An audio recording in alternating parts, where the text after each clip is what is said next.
Gen Z is killing the old Italian mafia. This seems like a crazy statement. After all, the Italian mafias are among the most dangerous organized crime groups in the world.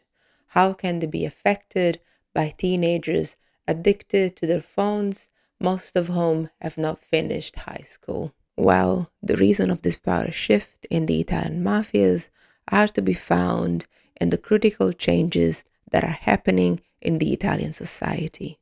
To be able to explain how this is happening, I need to start from the historical context of the Italian mafias. I often hear in international media referring to the Italian mafias as a singular phenomenon. In reality, Italy is plagued by four distinct criminal types of organized criminal associations: the mafia in Sicily, the Sacra Corona Unita in Puglia, the 'Ndrangheta in Calabria, and the Camorra in Campania.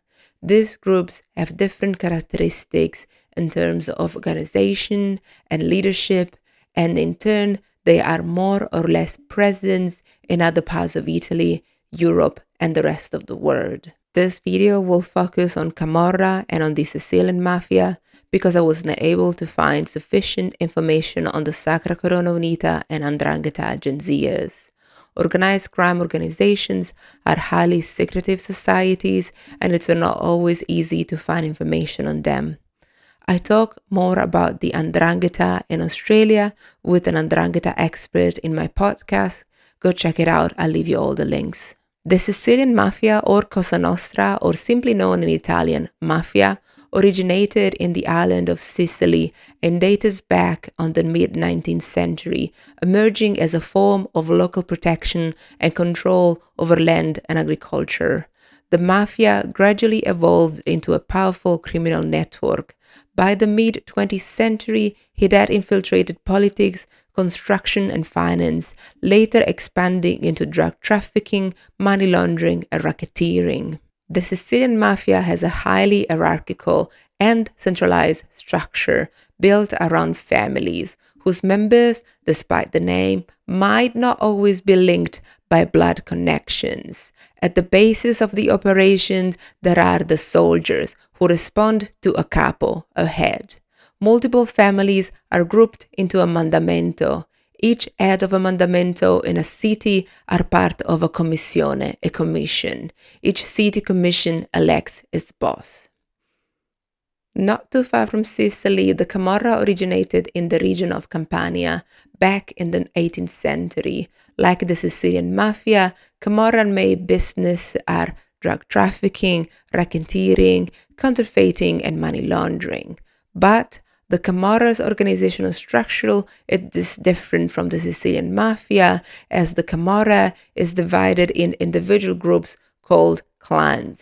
Each capo or boss is the head of a clan in which there may be tens or hundreds of affiliates depending on the clan's powers and structure. Compared to the mafia, the Camorra is much more chaotic, decentralized, and fragmented because the clans are independent with no central authority. There are some alliances like the Secondigliano Alliance or the Casalesi Cartel, but these alliances are often unstable. Well, this was a very long introduction, but it was very important because how these two types of organized crime groups are structured determine how Gen Zers are affecting them.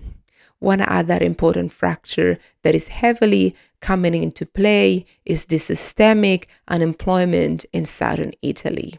Italian economy has traditionally been weak, with high unemployment rate, especially for young people, when compared with other European countries. In the 1990s, Italian youth unemployment rate touched the 30% mark.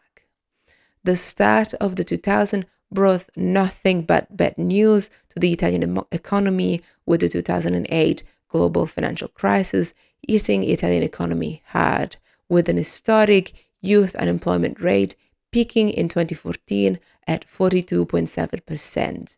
For context, I left Italy in 2014 because back then I was young and unemployed. Lol. Even though the unemployment rate has slightly improved nationwide. The 2023 data, the latest I could find, says that the youth unemployment in Campania and Sicily is around 40%. Italy does not have a strong welfare state. There is not much of a chance for young people to receive unemployment benefits if they are unemployed. So, what do young people do when they are unemployed? They either leave the country, like I did when it was my time, and every year hundreds of thousands of people leave the country, or they become criminals. This is where the problem is. Unlike the 80s and the 90s, the mafia and the Camorra cannot keep up with how many young people want to join them. There are too many young people aspiring to be criminals and not enough criminal jobs opening for them. I cannot believe this is where we are as a country. Here's the story of Salvatore Calvaruso, a teenager. In April 2025, he shot and killed three other boys in Monreale, Sicily, following an altercation. Salvatore was not affiliated to a mafia family. He confessed the murder. The confession was not necessary because the camera recorded everything anyway. But when he confessed, he didn't say with whom he was at the time, from whom he bought the illegal firearm he used for the shooting. He covered all of his associates. Roberto Saviano, a prominent mafia expert, says that this was a calculated move to get noticed by the local mafia and get a job with them.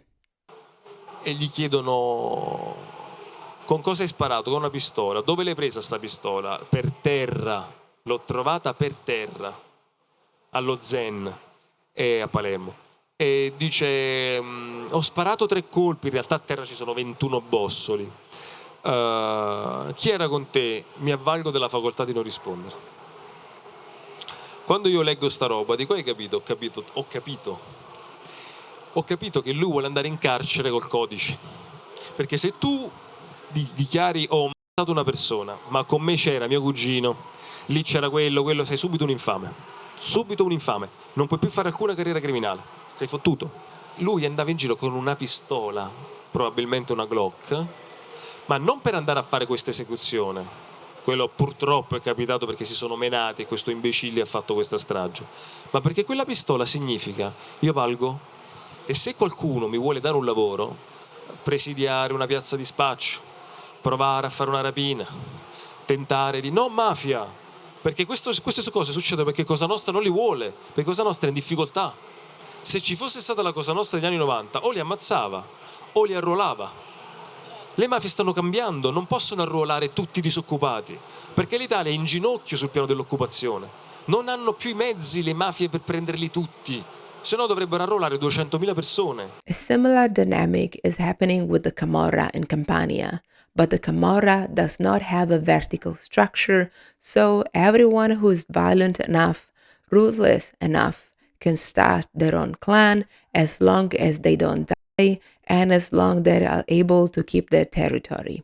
Arrests have been made with baby clan soldiers at 13 years old and bosses in their late teens and early 20s. Gen Z Camorra soldiers are smart guys. They're handling the logistics of illegal drug trafficking and distribution. It's not easy, it takes intelligence and management skills. These lost kids are normal kids, as there are many in the rest of Italy and the rest of Europe. They want the same things that Gen Z wants: phones, car, clothes, shoes. Appearance has always been important in human society and probably is more important now than ever. But these young people, they can see that going to school, getting a good grades, looking for a job, get them nothing. So they go for what they know will give them a good return, a life of crime. The criminal Gen Zers are much more reckless than their older counterparts. The organized crime thrives in secrecy, but Gen Zers like to share everything on their TikTok and Instagram. They know that they expose themselves to being recognized, but they don't care. The most important thing is to appear. The young Camorra soldiers do not have bosses watching over their shoulders and directing them in the right criminal path, which means that these Gen Z soldiers engage in highly risky activities that put the general public in danger. A common strategy of these young clans to intimidate the competitors are called stesa, or lay down, as the gesture of lying on the ground, which in practice means that these teenagers goes around the streets with the mopeds, shooting at doors and windows to scare the rivals, but often killing innocent bystanders. Even though there is certainly some tension between the older bosses and the new criminal rising stars, we can assume that the mafia and the Camorra old bosses must agree on letting these new criminals roam on the streets, because the organized crime in Italy has the monopoly on the sale of illegal firearms. So it goes without saying the traditional clans still function as gatekeepers, as they wouldn't sell firearms to someone that they do not approve, someone that they consider their enemy. The rise of Gen Z criminals in Italy isn't just a generational shift, it's a wrecking ball smashing through the foundation of the old mafias. The secrecy, discipline, and long term strategy that kept this organization alive for centuries are being replaced by the recklessness and clout chasing and short term games of the Gen Z. These kids want money, power, and fame today, not in 20 or 10 years, and they'll risk their lives for it. These young people are choosing a life that moves at the speed of social media, fast, loud, and visible. They want everything now: the money, the status, the cars, the clothes, and they're willing to risk everything to get it. But this lifestyle comes with a brutal expiry date. The average life expectancy of a baby boss or a young clan soldier is often measured in years, not decades. Many will die in their early 20s, often leaving wives and children behind. If you made it till here, thank you so much. My name is Julia from Total AML. I'm a certified anti-money laundering specialist. In my day job, I help businesses comply with anti-money laundering legislations. And here on YouTube, I talk about anti-money laundering, organized crimes, financial crimes, all of this fun stuff. And if you enjoyed this video, please comment, like, subscribe, the usual. And I'll see you on the next one.